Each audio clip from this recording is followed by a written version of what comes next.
Right here, this is your assignment question number 11.4.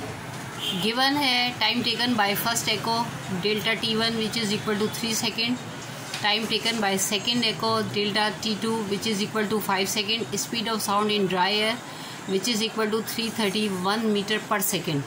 Required distance between cliffs S1 and S2. Distance between cliffs S1 and S2 is equal to question mark. Now write down the solution. First we calculate the distance between main and first cliff. Then S1 is equal to V delta T1 by 2.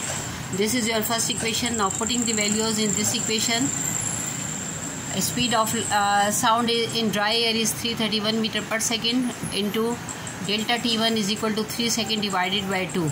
Second के साथ cancel out हो गया. Then 993 metre divided by 2 which is equal to 496.5 metre. This is your S1. Now calculate the distance between main and second cliff. S2 is equal to V delta 2 by 2. This is your second equation. Putting the values in this second equation. S2 is equal to 331 metre पर second multiply by 5 second divided by 2. S2 is equal to 827.5 meter.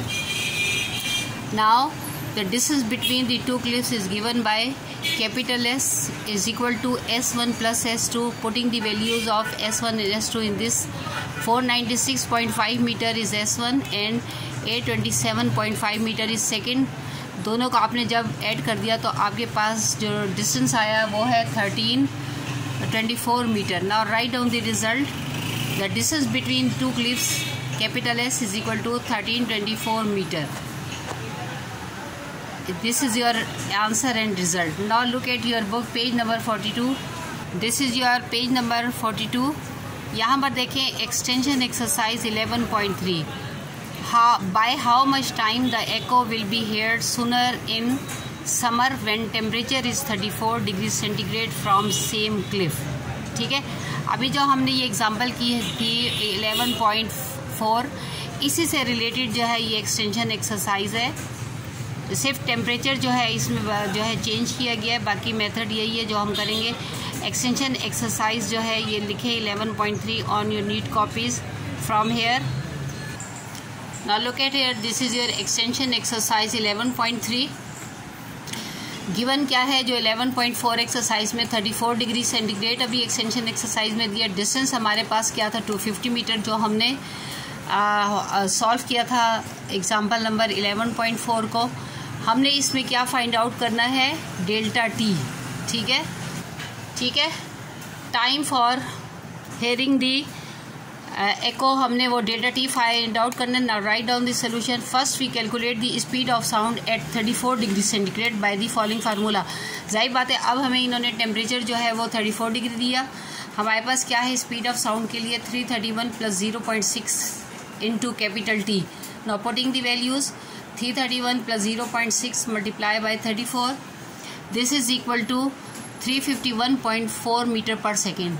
Now time taken S is equal to delta V delta T by 2. और हमने जब delta T find out करना है तो ये 2S और ये V जो है ये डिवाइड हो जाएगा. इसके अंदर हमने वैल्यूज़ पुट करनी है. 2 multiply by 250 metre divided by 351.4 metre पर सेकेंड. मीटर से कैंसिल आउट हो गया. 500 डिवाइडेड बाई 351.4 सेकेंड. जब 500 को 351.4 पे हमने डिवाइड किया तो हमारे पास डेल्टा टी आया 1.42 या 1.4 second. Now write down the result.